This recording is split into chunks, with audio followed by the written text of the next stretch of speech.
Peux-tu savoir que Dieu est ici? Peux-tu le sentir? Et peux-tu discerner que dans une seule réunion, ta vie peut changer? Une seule réunion, ta vie peut changer. Le feu de la Pentecôte qui a embrasé la vie de Pierre est tombé en un instant. C'était un tout à coup. Mais voyez les résultats du tout à coup.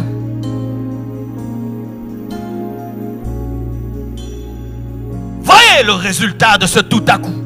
Ils avaient soif, ils avaient soif, ils avaient soif. Et tout d'un coup, le feu est tombé sur eux. Et plus jamais ils n'ont été les mêmes.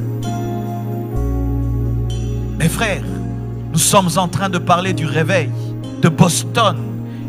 Et vous savez à quel point la franc-maçonnerie est présente dans cette ville. Comment pensez-vous que vous pouvez influencer cette nation sans être embrasé par le feu du Saint-Esprit? C'est impossible.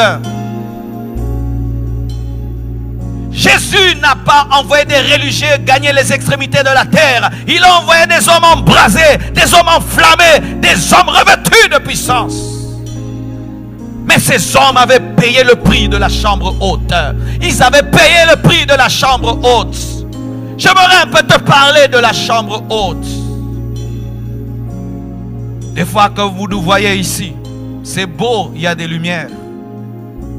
Mais si je te raconte mes journées, si je te racontais mes journées, si je te raconte ma vie, je passe ma vie dans une chambre. Boston, je n'ai pas le temps de voir. Je verrai Boston lundi et mardi. Et peut-être même pas s'il y a trop de gens pour qui je dois prier. Je vis dans une chambre et je prêche dans une chambre. Je prêche dans une chambre. Le prix à payer. Le prix à payer. Le médecin qui opère les cerveaux, le prix qu'il paye pour être capable de sauver les hommes. Il fait des études de 10 ans, de 12 ans. Et il est tout le temps assis, on l'enseigne. Pendant que ses amis jouent, il est en train d'apprendre. Et demain, il peut opérer ton cerveau et te guérir d'un cancer. Vous voulez ou vous ne voulez pas. Les choses de Dieu, ce ne sont pas des jeux, mes frères. Veux-tu cette vie? Voulez-vous vraiment bouleverser cette ville? Vous devez vous enfermer. Vous devez rater des choses. Pendant que les autres s'amusent, vous devez être à genoux. Pendant que les autres font ce qu'ils veulent, vous devez mourir à cela, afin de donner la vie aux autres. Si vous n'êtes pas prêt à payer ce prix, vous êtes en train de vous amuser à venir à l'église sans comprendre les enjeux. Vous devez vivre à genoux, vivre à genoux, vivre enfermé, jusqu'à ce que le déclic aura lieu. Car si vous ne payez pas le prix, sachez que les occultistes payent le prix. Certains ont offert leurs femmes, ont offert leurs enfants pour que Satan vienne régner dans la ville. Ils ont donné ce qu'ils avaient de précieux. Ils ont accepté que tous leurs enfants meurent. Ils ont fait des sacrifices humains. Ils ont donné de leur sang. Certains devaient vivre jusqu'à 70 ans. Ont accepté de mourir à 30 ans pour que seulement Satan passe par eux. Ils ont fait des sacrifices donnant leur vie. Certains ont fait des pactes avec le diable. Ils ne peuvent pas regarder derrière eux. Certains ont fait des pactes avec le diable. Ce sont des serpents qui les apparaissent. Certains ont fait des pactes avec le diable. Ils n'ont pas le droit de dormir. Certains ont fait des pactes avec le diable qui ne peuvent dormir dans une maison. Il faut entendre les pactes qu'ils acceptent. Mais les chrétiens, Dieu vous demande de jeûner. Il vous demande de vous agenouiller. Il vous demande de vous enfermer. Il vous demande de passer du temps avec lui. Mais vous ne voulez pas. Mais vous pensez que Dieu vous utilisera.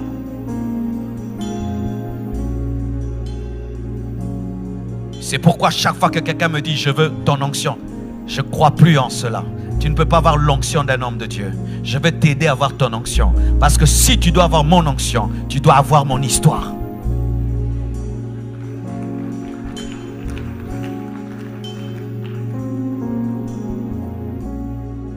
Vie comblée, compassion, ça va. Ce sont des noms que nous donnons.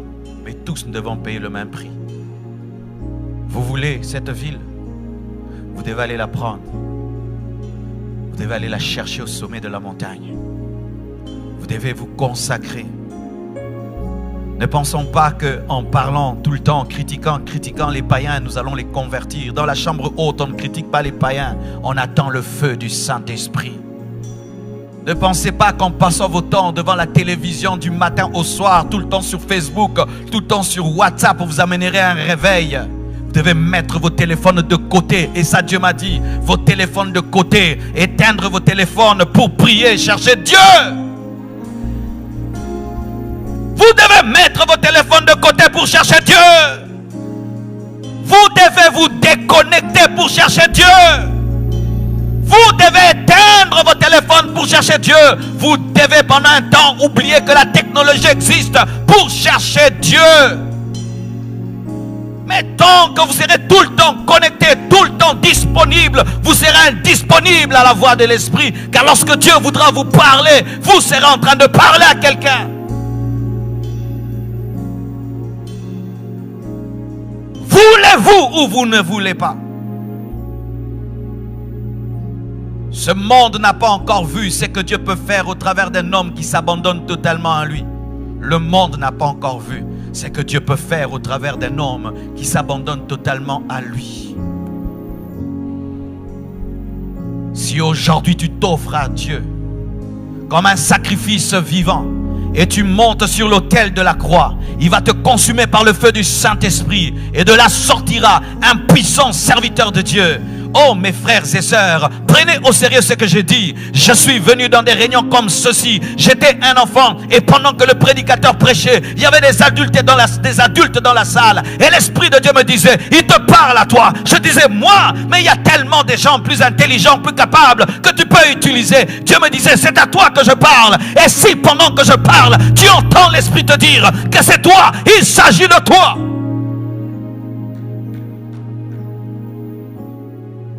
À quoi ça nous sert de dépenser autant d'argent, de louer tout ceci, cette salle, et de dépenser en hôtel, en avion, en cela, pour vous faire plaisir et vous divertir?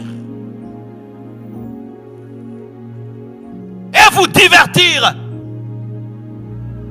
Des billets d'avion payés, des hôtels payés, nourriture payée, des sons payés, musique payée. Et nous venons, nous écoutons, nous papotons, et nous papotons, et nous papotons tout cet argent jeté.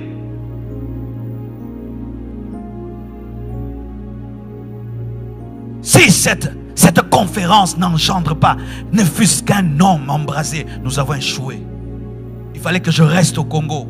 Il fallait que je reste au Congo. Il fallait que je reste au Congo. Un jour, notre pasteur nous a chassés. Et Dieu soit béni pour ce qu'il avait fait. Il nous enseignait. Et nous, on trouvait que c'était normal qu'il puisse nous enseigner et nous enseigner. Et un jour, il nous pose la question sur ce qu'il avait enseigné hier. Et personne n'était capable de lui dire ce qu'il avait enseigné. Il nous a dit, levez-vous. Je perds mon temps. Rentrez chez vous. On pensait que c'était de la blague. Il nous avait chassés. Et nous sommes rentrés. Et on a dit, il a raison. Comment nous sommes incapables de nous rappeler ce qu'on nous a enseigné hier? Est-ce que vous vous rappelez ce que j'ai enseigné hier? Est-ce que vous vous rappelez ce que j'ai enseigné le premier jour? Est-ce que vous vous rappelez ce que le pasteur Samuel a enseigné? Ce que le pasteur Grégory a enseigné? Tout ce temps passé dans la prière. Est-ce que vous vous rappelez de cela? Et il nous a chassés. Et quand nous sommes rentrés, on a fait une réunion, on a dit, c'est vrai. Nous ne prenons pas au sérieux notre formation. Désormais, nous changeons. Nous sommes allés le voir, nous lui avons dit, pasteur, tu as raison. Nous sommes des aventuriers. Mais aujourd'hui, nous te promettons, nous prendrons au sérieux notre formation. Nous sommes revenus à ses pieds. Et nous sommes devenus ce que nous sommes devenus aujourd'hui. Parce qu'on avait pris au sérieux. Pourquoi es-tu ici? Parce que tout Boston est là? Parce que tes amis sont là? Parce que tu es obligé d'être là? Ou parce que tu as une rage? Tu as une rage, une soif, une insatisfaction, un désir ardent que rien ne peut satisfaire. Aucune maison, aucune voiture, aucune relation, rien que Dieu.